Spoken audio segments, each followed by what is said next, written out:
வணக்கம் மக்களே. இன்றைக்கி நம்ம வீட்டில் சிறுபருப்பு சாம்பார், இட்லி, தோசை தாங்க. இன்றைக்கி சிறுபருப்பு சாம்பாருக்கு என்ன பண்ணணும்னா, ஃபஸ்ட்டு வந்து நான் காய்கறி எல்லாம் கழுவி கட் பண்ணி வச்சுக்கிட்டேங்க. கத்தரிக்காய், ஒரு உருளைக்கிழங்கு, ஒரு பல்லாரி, 2 தக்காளி பொடிசா கட் பண்ணி வச்சுருக்கேன், 2 மிளகாய், அவ்வளோதான்.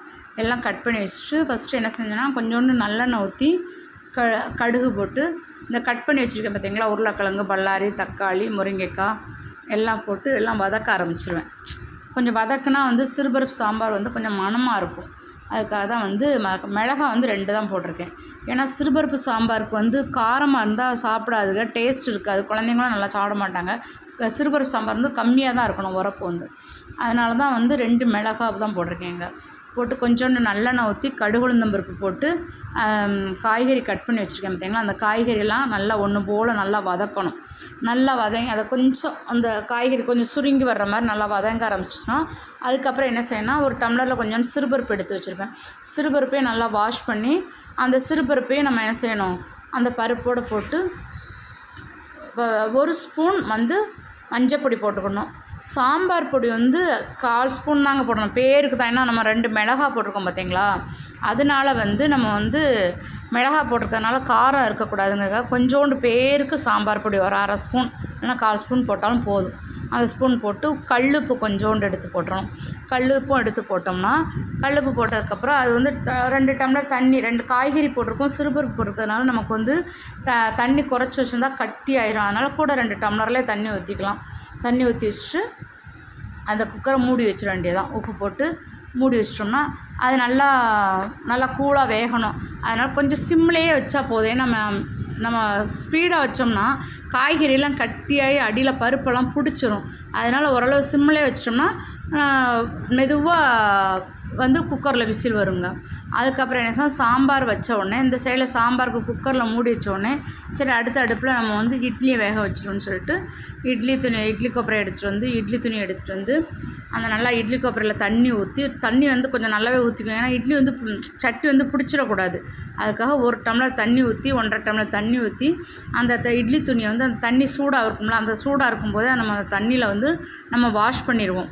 வாஷ் பண்ணிவிட்டு அந்த இட்லி கொப்பரையில் மாவை நல்லா கலக்கி ஒன்று போல் நல்லா கலக்கி வச்சுக்கிட்டு மாவு வந்து ஊற்றணும். குழியில் நல்லா அழகாக வச்சு இட்லி துணியில் வச்சு இட்லியை வச்சா கொஞ்சம் டேஸ்ட்டாக இருக்குங்க. குக்கரில் இட்லியோட நம்ம துணியில் போட்டு இட்லி வச்சோம்னா வந்து இட்லி நல்லா மணமாகவும் இருக்கும்.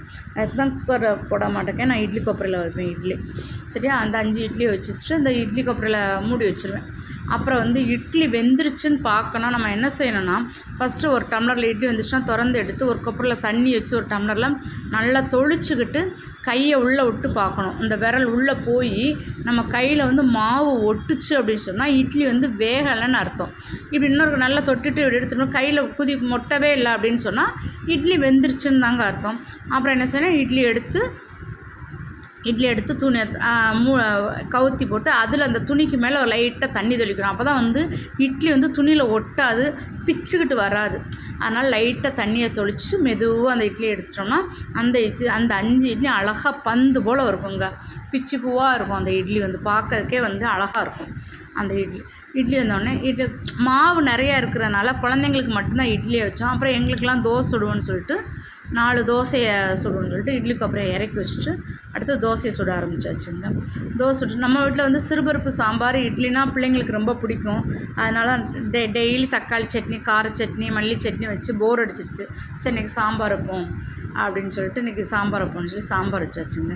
நான் வந்து இன்றைக்கி வந்து சிறுபருப்பு சாம்பார் வந்து நம்ம வீட்டில் வந்து இப்படி தான் நான் வைப்பேன் எப்போயுமே வந்து சிறுபருப்பு சாம்பார்னால். நீங்கள் எப்படி சாம்பார் வைப்பீங்கன்னு எனக்கு கமெண்ட்டில் பண்ணுங்கள்.